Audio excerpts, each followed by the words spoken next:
Mister ladies viewers அனைவருக்கும் வணக்கம். நான் டாக்டர் நித்யா, சித்த மருத்துவர். பெண்களுக்கு அழகு சார்ந்த விஷயங்கள்லாம் ஒரு தனி கவனம் இருந்துகிட்டே தான் இருக்கும். ஆனா நம்ம முகத்தில் அழகை கெடுக்கக்கூடிய மாதிரி சில விஷயங்கள், அதாவது ரோமங்களின் வளர்ச்சி. எனக்கு லிப்ஸுக்கு அப்பர் லிப்ஸ்ல சின்ன சின்ன முடி இருந்து இப்போ திக்கா வளர ஆரம்பிச்சிச்சு, மீச மாதிரியே தெரியுது அப்படின்ட்டு சில பெண்கள் சொல்றீங்க. அதுக்கப்புறம் இந்த காது பக்கத்துல கீழே, தாடைக்கு கீழே, முகத்துல அன்வான்ட் ஹேர் growth, இது ஹிர்சுட்டிசம் அப்படின்னு சொல்றோம். இந்த பிரச்சனை நிறைய பெண்களுக்கு நம்ம பார்க்கிறோம். இப்ப தேவையற்ற இந்த ரோமங்களின் வளர்ச்சி இருக்குன்னா எந்தெந்த காரணத்துல நமக்கு முகத்துல நிறைய முடி வருது. சில பெண்களுக்கு பார்த்தோம்னா கைகள்லயும் நிறைய முடி இருக்கும்.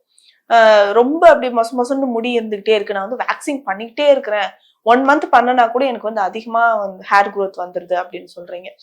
இது எப்படின்னா, நம்ம கிளினிக்கு இந்த மாதிரி நிறைய ஹேர் growth இருக்கக்கூடிய பேஷண்ட்ஸ் வந்தீங்க.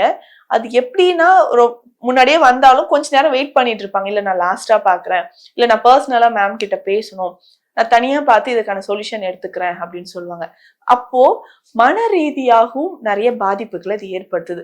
மேம் என்ன ஆபீஸ்ல ரொம்ப கிண்டல் பண்றாங்க, ஃப்ரெண்ட்ஸ் சர்க்கிள்ல எப்பவுமே என்ன ஓட்டிக்கிட்டே இருக்கிறாங்க, இது மாதிரி சொல்றாங்க, அந்த மாதிரி சொல்றாங்க, வெளியில போறதுக்கு எனக்கு கஷ்டமா இருக்கு. ஒன்ஸ் நான் வேக்சினோ இல்ல ஷேவ் பண்றேன்னா அதுக்கப்புறம் நிறைய ஹேர் growth வந்துருதுன்ட்டு சொல்றாங்க.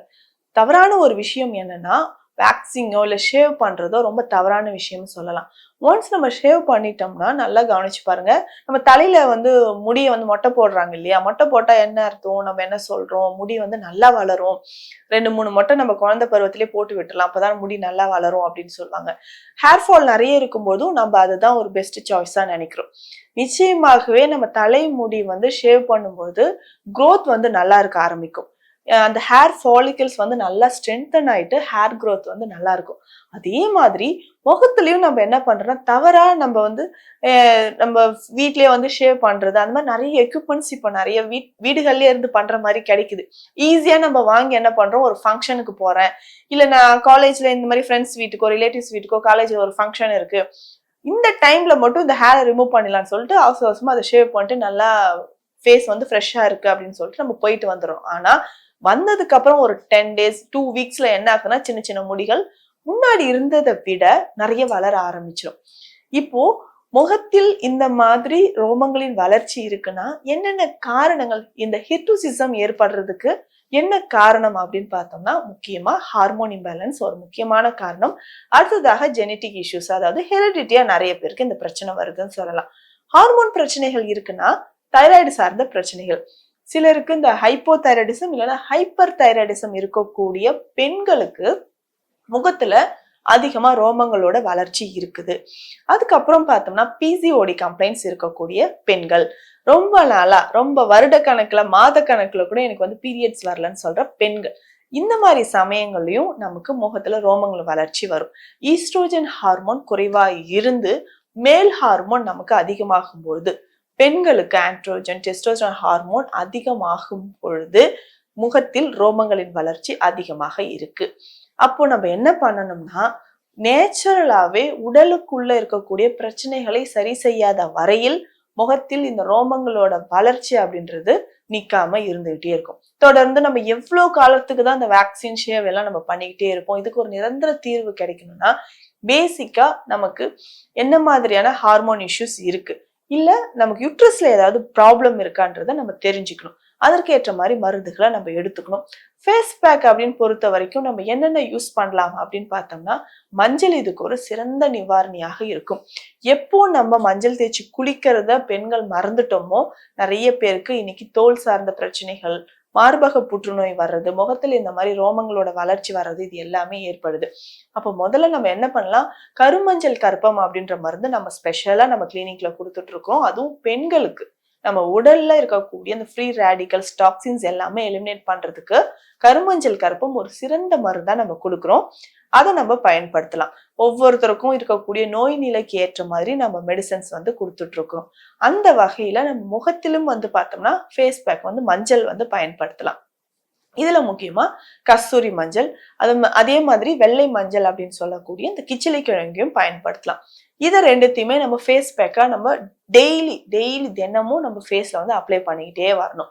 இன்னும் முக்கியமா பார்த்தோம்னா குப்பைமேனி இலைகள், அம்மான் பச்சரிசி இலைகள், இது ரெண்டுமே ரொம்ப ரொம்ப ரொம்ப முக்கியம். இது வந்து பவுடர் ஃபார்ம்லயும் நமக்கு கிடைக்கும். குப்பைமேனி பவுடரும் அம்மான் பச்சரிசி பவுடரும் தனித்தனியா நம்ம வாங்கி எடுத்து வச்சுக்கணும். ரெண்டுத்தையும் நல்லா ஒண்ணா மிக்ஸ் பண்ணிட்டு இதுக்கு சம அளவு கஸ்தூரி மஞ்சளும் சேர்த்து மிக்ஸ் பண்ணி எடுத்து வச்சுக்கணும்.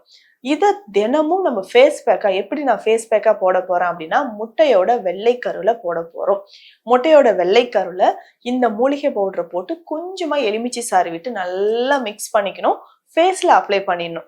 ஃபேஸ்ல எங்கெல்லாம் நம்ம வந்து ரோமங்கள் அதிகமா இருக்குவோ அந்த இடத்துல நல்லா நம்ம திக் லேயரா கூட போட்டுக்கலாம். ஃபர்ஸ்ட் ஒரு வாட்டி நம்ம இந்த ஃபேஸ் மாஸ்க் போட்டதுக்கு அப்புறம் ஒரு 10-15 நிமிடங்கள் கழித்து திரும்பவும் இதை வந்து ஃபேஸ்ல நம்ம அப்ளை பண்ணிட்டு வரலாம். ஒரு மணி நேரம் கழித்து இதை நல்லா வாஷ் பண்ணிடணும். வாஷ் பண்ணதுக்கு அப்புறம் வாரத்துக்கு 2-3 நாட்கள் நம்ம ஆவி பிடிக்கணும். இந்த ஸ்டீம் பட என்ன ஆகும்னா ஸ்போர்ஸ் எல்லாமே ஓப்பன் ஆக ஆரம்பிக்கும். ஸோ அன்வான்டா இருக்கக்கூடிய ஹேர்ஸோட க்ரோத் வந்து ஃபர்ஸ்ட் குறையும். அதுக்கப்புறம் கொஞ்ச நாளைக்கு அப்புறம் கொஞ்சம் கொஞ்சமா இந்த முடிகளோட வளர்ச்சி முழுவதுமாக நின்றுவிடும். அதுக்கப்புறம் வசம்பு பவுடரும் வாங்கி வச்சுக்கோங்க. இதுவுமே நம்ம வந்து ஹேர் க்ரோத் முகத்துல இருக்குன்னா ரொம்ப யூஸ்ஃபுல்லா இருக்கும். இந்த பவுடரையும் நம்ம அடிக்கடி நம்ம தேன்ல கலந்து ஃபேஸ்ல அப்ளை பண்ணிக்கிட்டே வந்தோம்னாலும் எக்ஸஸா இருக்கக்கூடிய ஹேர் க்ரோத் வந்து குறையும். இது தாண்டி இன்னும் நிறைய ஃபேஸ் பேக் அண்ட் ஆயில்ஸ் எல்லாமே நம்ம சித்த மருத்துவத்துல அவைலபிளா இருக்கு. இதையுமே நம்ம முகத்துல நோய் நிலைக்கு ஏற்ற மாதிரி ஒவ்வொருத்தருக்கு எதனால இந்த முடி வளர்ச்சி இருக்குன்னு தெரியணும் இல்லையா? தைராய்டு சார்ந்த பிரச்சனைகள் இருக்கா, இல்ல பிசிஓடி கம்ப்ளைண்ட்ஸ் இருக்கா, ஹார்மோன் ரிலேட்டட் ப்ராப்ளம்ஸ், இல்ல வேற ஏதாவது நம்ம மெடிசன்ஸ் எடுத்து அதோட பக்க விளைவா சைடு எஃபெக்டா கூட நமக்கு முகத்துல ரோமங்களின் வளர்ச்சி இருக்கும்.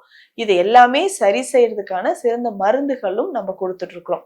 நான் சொன்ன இந்த குறிப்புகள் எல்லாமே நிறைய பெண்களுக்கு மன உளைச்சலை தரக்கூடிய இந்த முகத்துல இருக்கக்கூடிய ரோம வளர்ச்சியை கட்டுப்படுத்துவதற்கு ரொம்ப ரொம்ப பயனுள்ளதாக இருக்கும். மீண்டும் அடுத்த பதிவில் சந்திக்கலாம். நன்றி.